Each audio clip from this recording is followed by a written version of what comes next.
Good day, Star Citizens. My name is Clever Bard, and I'm coming at you from the point of view of a person who's been watching Star Citizen for quite a while. If you're watching this video, you've searched Star Citizen blueprints. What's the deal? In that order. So, this is the third time I made this video, and I've got some notes now. So hopefully I get through everything I'm looking at. I've been watching the content creators in the Star Citizen world for quite a while. Back in 2015, I started following Super Mac Brother, and he's always made the most optimistic content. And more recently, I've been into Salty Mike's content because it's very realistic. And then for a historian, a true historian of the development process, with a generous realism, more than cynicism. Space Tomato, Mr. Tomato, great respect. GII for life. Anyway, these creators seem to have their own ideas about what crafting and blueprints are going to be. Mike is taking his understanding of Eve and hoping that it turns out a similar way. And I was surprised to see Tomato, for lack of a better term, misunderstand what the devs were talking about with refining. And anybody who watched that reaction, which was part of I think a longer 4-hour video, it made me want to make this video. So here I go again on my, no, can't, here I go for the first time, the third time.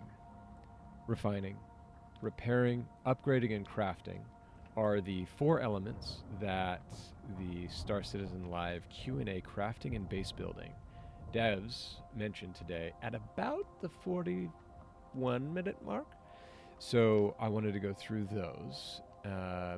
And to bring in a different Q&A, the armor and weapons Q&A from a couple weeks ago, just after CitizenCon, they mentioned that the armors and weapons on the online store will be blueprints. And when that first dropped, I was like, all we know that is that there's crafting blueprints. And at the time, I also understood the refining process to be blueprinted as well. And it made me nervous. And now I'm still nervous because they didn't mention skins as blueprints, right? So right now, you get a paint on the store and you apply it to your ship. And it's infinite and you can always apply it. I'm going to take you through a miniature gameplay loop that I think is born out of the online store and could be the bedrock for Star Citizen not being a subscription-based game, where they don't have to sell ships anymore, they sell skins. So what's the process for skins that I see? So you buy the skins on the store for money, yay. Not pay to win. We don't do the upgrade statistics on the items. So what do you get? Well, you get the blueprint, right? So you get this data pad, right, that has the information on how to make this little piece of armor. Well, you don't just put it on the armor, right? You don't just put it on the t-shirt and call it a day, right? We're not doing that.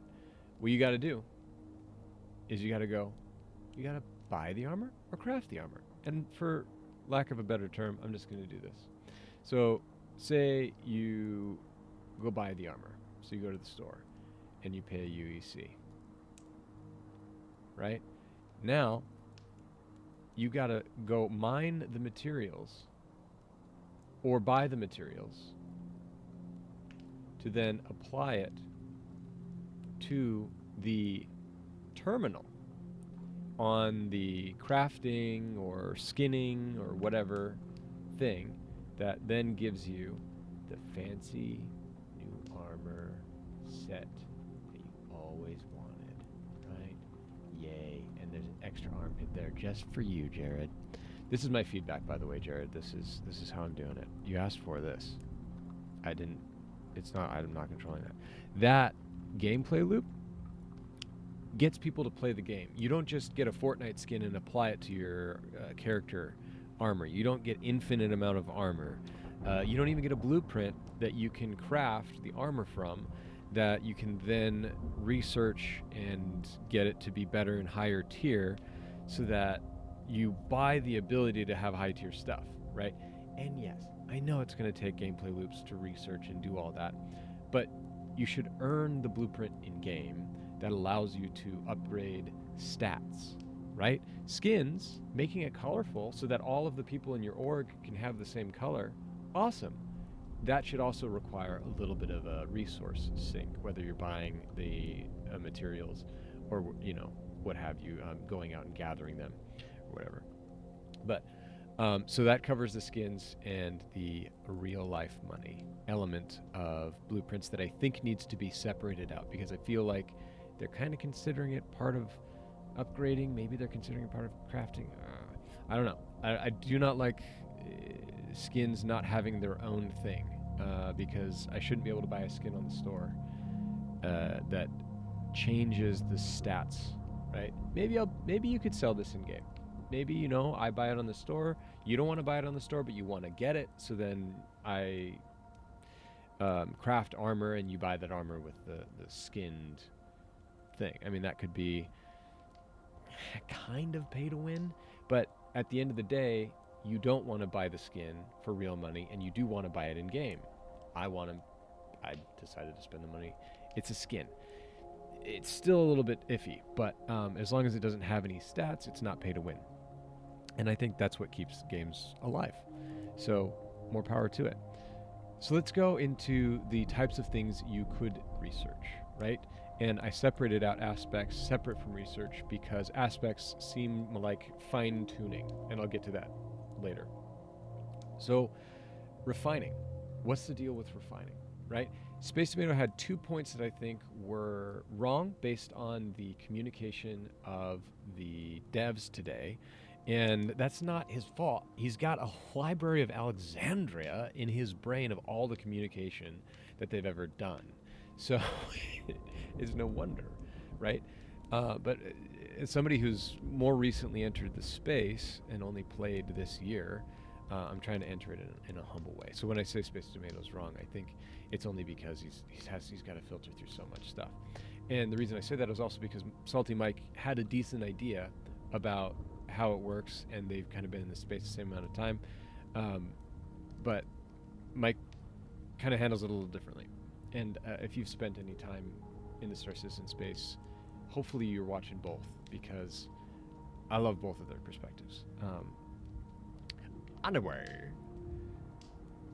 let's get into it. So one of the things that Mr. Tomato said was that refining blueprints he thought were going to be, all right, I've got this refining blueprint. I can make the refining gadget that turns iron into steel, or iron into refined iron. So you're taking from raw and putting it into refined. And I understand these to be recipes. So that doesn't fit the recipe gameplay that blueprints seem to fit. The other thing that was wrong about the assumption, in my opinion, and from what the devs have seemed to say, is that the quality of the produced material will be dependent on the raw state that it was found in, the efficiency with which it was mined, not damaging the material like we saw with the worm. So the mining laser efficiency being appropriate for that material, and so those two things seem to determine quality. So this allows a miner to go out and specialize in gold. Gold's sensitive. You don't want to hit a gold asteroid with a titanium laser, right? So if you're going out and you're hunting for gold, you're going to swap out your titanium laser for your gold laser, right? So this is our titanium, this is our gold. So you need a stronger laser that's really going to break through that high quality titanium to really fracture that rock. Gold is going to get burned up and you're going to lose, either you're going to lose material or you're also, possibilities there to lose quality. So if you want the highest quality gold, we're going to go for a certain laser, right? So let's say that that's our aspect that we're going for. So we need really high quality lasers. So we're going for gold. The gold that we find, let's say it's Q5, it's like quality 5, very high tier. So you refine, or you gather that. It's now in your ship.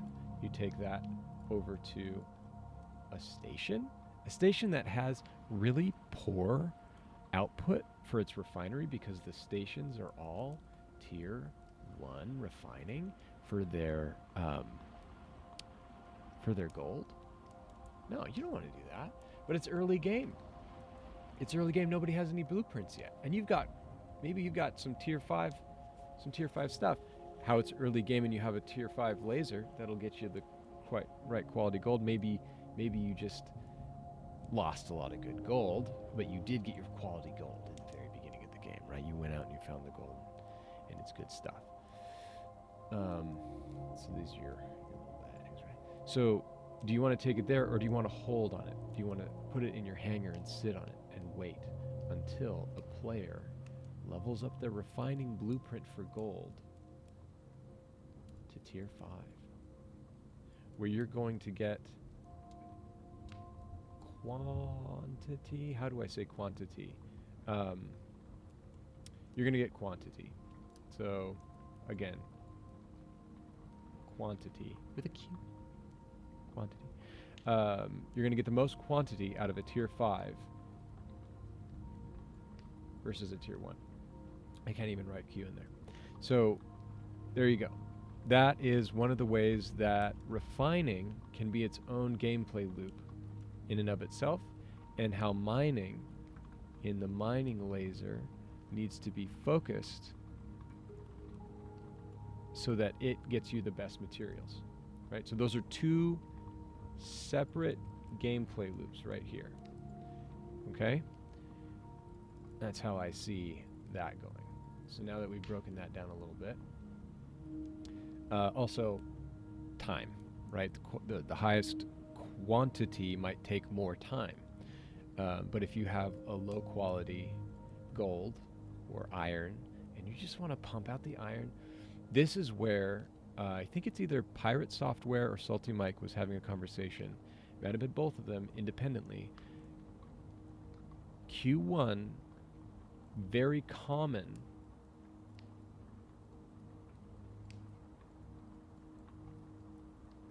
items or materials are going to be the bedrock of what I hope to be all crafting, right? These these very let's say iron, copper, and let's say plastic. These should be base components for every craft, even if you're going straight, even if you're upgrading.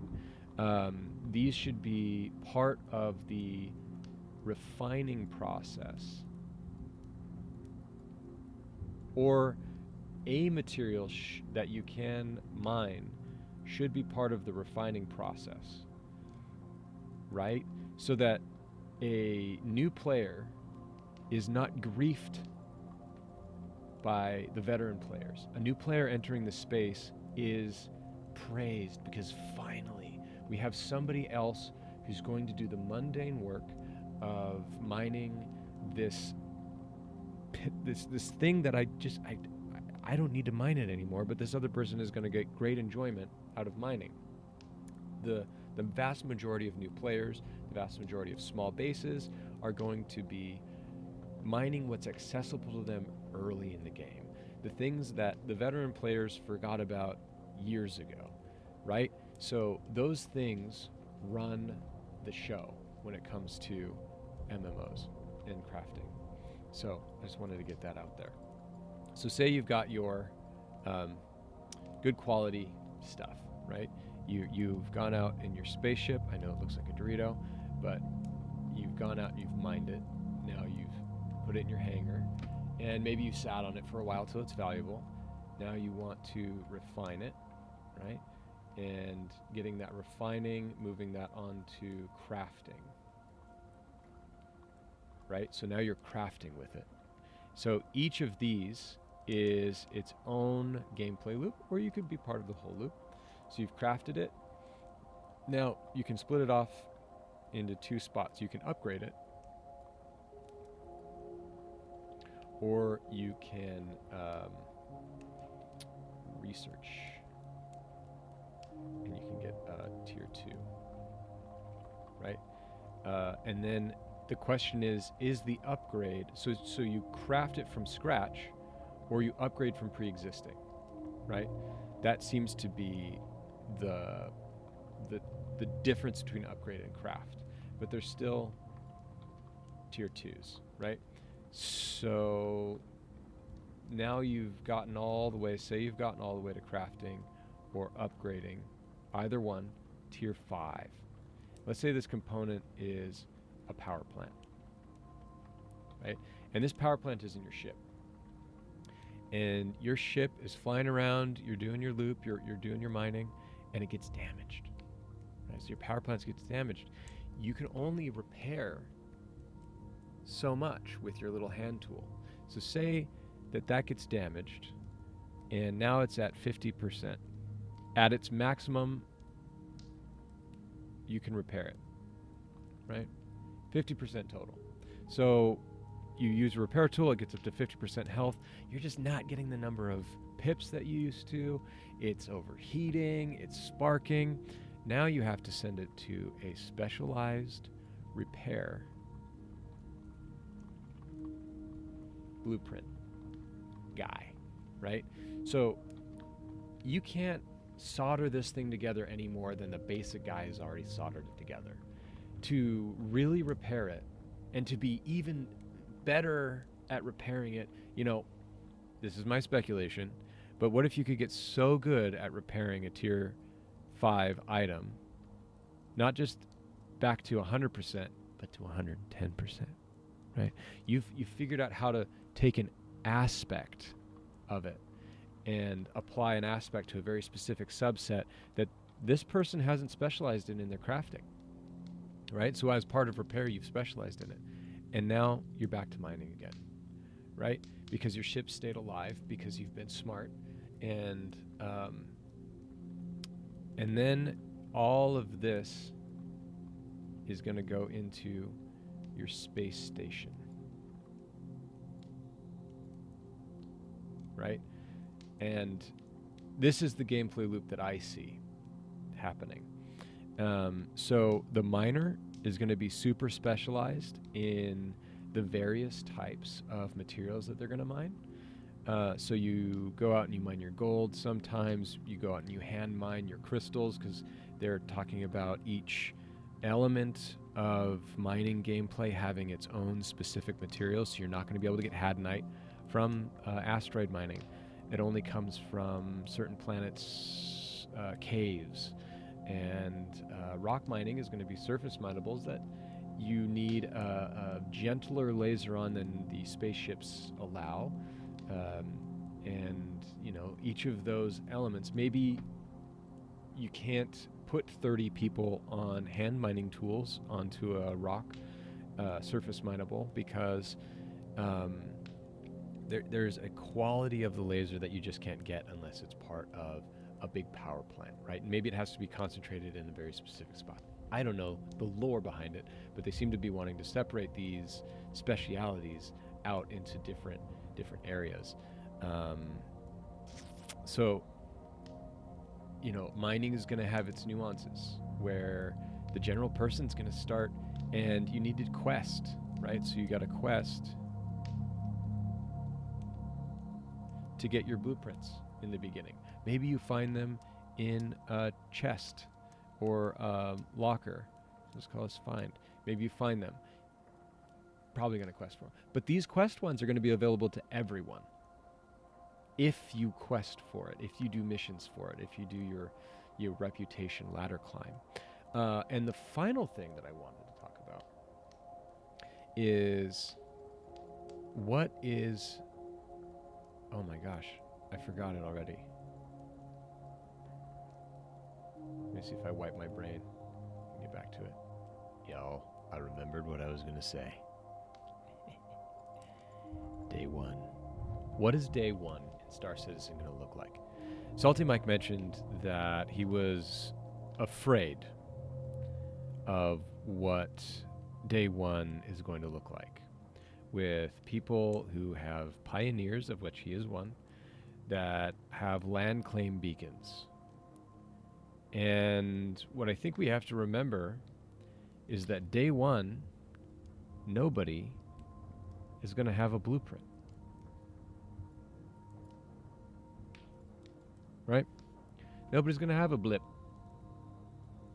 It's going to be a bunch of people with land claim beacons and mining ships and pioneers that can refine and build spaceships, and you're not going to be able to do anything with it because you won't have the blueprints to do it, right? So you're going to go out there with your pioneer and you're going to land on a piece of land and you're going to mine up all the stuff in that and you're going to put it in a warehouse in Lorville or a space station, because you're not going to have a refining blueprint to refine it. And when you do get a refining blueprint, if you have high quality stuff, it's going to be tier 1 for a while, right? And then you're going to complete some quests, just like the rest of us, right? And then you're going to have tier 2, maybe, and then you're going to complete some more quests. And then you're going to be able to own a blueprint that builds the refinery building, right? And then you're going to be able to use these blueprints, right? And this is going to be at around the same time anybody else is available. Now, you have a slight lead in the same way that buying tier 1 Hornet gives you a slight lead in PvP. But anybody who doesn't work on upgrading their Hornet to tier 2 is soon going to be behind the arrow, right? So I am confident that day 1, without blueprints, everybody's going to be on a pretty even playing field day 1. Now with anything, hopefully it's balanced by then, with anything, people are going to quickly reach the level that they're going to reach. Let's be honest, right? But you, Salty, and I, think it's fair, because all's fair in love and war. Mike, when you consider your pioneer and you feel like it's cheating, but hey, you paid for it, and I'm trying to summarize as best as possible the argument that you made. The way I see it is, you're some trust fund's grandson, got gifted a pioneer for the 19th birthday, and it's like, go be a whatever, go be a magnate. Good luck with that. You don't have any blueprints to refine or nothing, right? So in many ways, all of the pay to win type of ideas are really shrinking and shrinking and shrinking the more and more and more the devs talk about it, right? So tier 1 pay to win ships, or what was pay to win ships, that's the old hat, and we're putting on the new hat. That's tier 1. That's rocks. You can go kick rocks, right? I am going to do some research and get some better guns from a tier 1 ship. We're going to upgrade with some questing, or I'm going to go search in Pyro and I'm going to find the best stuff. See, day 1 is not going to be as drastic and as terrible and as awful as we think it's going to be, because as long as we all start here with no blueprints, none of our ironclad assaults or pioneers are going to mean anything with their repair base. I mean, you're going to need a repair blueprint to really repair components. You might be able to get it back up to a 75%, like I said before, but at the end of the day, that's what I wanted to say. Day one is not going to be as bad as everybody thinks it is. And that makes me happy. So let's talk about aspects real quick. One of the other things that people seem to be confused about, let's say recoil, because this is the example I used last time. If we say that 0 recoil is good and 100 recoil is bad, and this is our continuum, right? Tier 1 is going to be over here, right? And there's going to be a range. Now, people are worried that there's going to be RNG. I don't think there's going to be RNG, but I'll tell you what I think the RNG is going to look like if it is going to be in the game, right?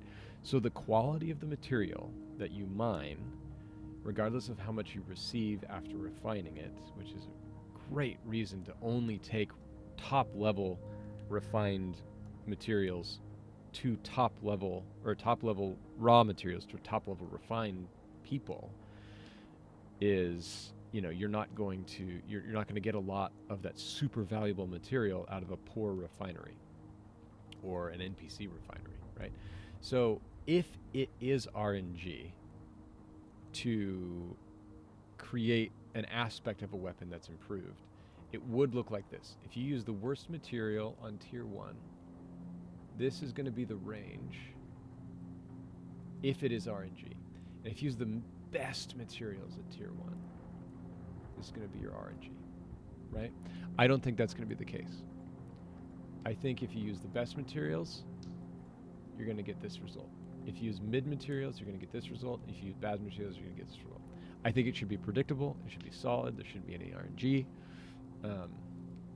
Tier 2, let's just call it like we see it.